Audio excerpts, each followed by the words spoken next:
തോറിൻ്റെ മിയോളർ പൊക്കുന്നവർക്കൊക്കെ തോറിൻ്റെ powers കിട്ടും നമുക്കറിയാം. പക്ഷെ നമ്മുടെ ലോക്കിക്ക് മിയോളർ പൊക്കിയിട്ട് തോറിൻ്റെ പവേഴ്സ് കിട്ടുമോ? ആക്ച്വലി അങ്ങനെ നടക്കുന്ന ഒരു വാട്ട് ഇഫ് കോമിക് ഉണ്ട്. അതാണ് നമ്മളിന്ന് നോക്കാൻ വേണ്ടി പോകുന്നത്. ഈ കഥയുടെ സ്റ്റാർട്ടിങ് എന്താണെന്ന് വെച്ച് കഴിഞ്ഞാൽ നമ്മുടെ തോറ് ഒളുക്ക് എന്ന് പറയുന്ന ഒരു മോൺസ്റ്ററുമായിട്ട് ഫൈറ്റ് ചെയ്തുകൊണ്ടിരിക്കുകയായിരിക്കും. അങ്ങനെ ആ ഫൈറ്റിൻ്റെ ഇടയ്ക്ക് തോറിൻ്റെ കയ്യിൽ നിന്ന് മിയോളർ തെറിച്ചു പോവാണ്. അങ്ങനെ ആ മിയോളർ എടുത്തുകൊണ്ട് നമ്മുടെ ലോക്കി അവിടെ നിന്ന് എസ്കേപ്പ് ആവും. എന്നിട്ട് പുള്ളി നേരെ പോകുന്നത് മിഡ്ഗാർഡ് എർത്തിലേക്കാണ്. അങ്ങനെ എർത്തിലെത്തിയിട്ടാണ് നമ്മുടെ ലോക്കി എങ്ങനെയാണ് ആ മിയോളർ എടുത്തതെന്നുള്ള കാര്യം തന്നെ പറയുന്നത്. നോർൺ ക്വീൻ എന്ന് പറയുന്ന ഒരു വിച്ചിൻ്റെ അടുത്ത് നിന്ന് അടിച്ചു മാറ്റിയ സ്പെൽസും നമ്മുടെ ലോക്കിയുടെ തന്നെ പവേഴ്സും എൻഹാൻസ് ചെയ്തിട്ട് ഓഡിൻ മിയോളർ ഇട്ടിരിക്കുന്ന സ്പെല്ല് ബ്രേക്ക് ചെയ്തിട്ടാണ് നമ്മുടെ ലോക്കി ആ മിയോളർ എടുത്തിരിക്കുന്നത്. ഇപ്പോൾ നമ്മുടെ തോറിന് മിയോളർ ഇല്ലാത്തതുകൊണ്ട് തന്നെ തോറ് ഇപ്പോൾ പുള്ളിയുടെ ഹ്യൂമൻ ഐഡൻറ്റിറ്റി ആയ ഡൊണാൾഡ് ബ്ലേക്ക് എന്ന് പറയുന്ന ആ ഐഡൻറ്റിറ്റിയിൽ ഇപ്പോൾ ലോക്കായിരിക്കുകയാണ്. പുള്ളിക്ക് തോറാവാൻ പറ്റില്ല മിയോളർ ഇല്ലാതെ. എന്നിട്ട് ഈ കാര്യങ്ങളൊക്കെ നമ്മുടെ ലേഡി സിഫ് തോറിനെ വന്ന് പറഞ്ഞ് മനസ്സിലാക്കാൻ ശ്രമിക്കുമ്പോൾ തന്നെ നമ്മുടെ തോറിനെയും ലേഡി സിഫിനെയും ലോക്കി കൊന്നുകളയാണ്.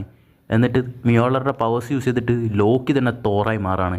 പിന്നെന്താ, പുള്ളി ആസ്ഗാർഡിനെ തന്നെ കീഴടക്കാൻ വേണ്ടി ശ്രമിക്കുകയാണ്. ഇപ്പോൾ തോറില്ലാത്തത് കൊണ്ട് തന്നെ ഇപ്പോൾ ആസ്ഗാർഡിൻ്റെ കാവലാളായിട്ടുള്ള നമ്മുടെ തോറിന് തന്നെ ഹാഫ് ബ്രദറായിട്ടുള്ള ബാൾഡർ ദ ബ്രേവ് ആണ്.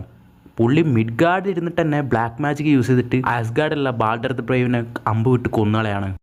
അതിനുശേഷം ബാക്കിയുള്ള എല്ലാ വില്ലന്മാരെയും ചേർത്തുകൊണ്ട് ആസ്ഗാർഡിന് നേരെ യുദ്ധത്തിന് പുറപ്പെടുകയാണ് ലോക്കി. അഫ്കോഴ്സ് അവിടെ നമ്മുടെ ഓഡിനുണ്ട്. ലോക്കി ഹെലയുടെ ആ വലിയ വൂൾഫിനെ കൺട്രോൾ എടുത്തിട്ട് അത് ഓഡിന് നേരെ പറഞ്ഞു വിടുകയാണ്.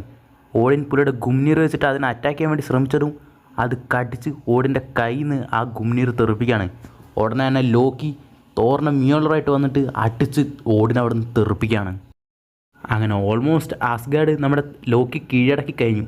അപ്പോഴാണ് അവിടെ ഒരു ട്വിസ്റ്റ്. കാരണം നമ്മുടെ ലോക്കി വില്ലന്മാരെയൊക്കെ ചേർത്ത് കൊണ്ടുവന്ന കൂട്ടത്തിൽ സെർത്തറിനെയും കൂടി കൊണ്ടുവന്നിട്ടുണ്ടായിരുന്നു. സെർത്തർ അഫ്കോഴ്സ് ആസ്ഗാർഡിൻ്റെ മുകളിൽ ദേഷ്യത്തിലാണുള്ളത്.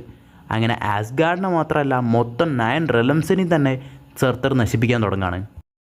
അഫ്കോഴ്സ് നമ്മുടെ ലോക്കിക്ക് ആസ്ഗാർഡ് നശിപ്പിക്കുകയല്ല വേണ്ടത്, ആസ്ഗാർഡിനെ റൂൾ ചെയ്യാണ് വേണ്ടത്.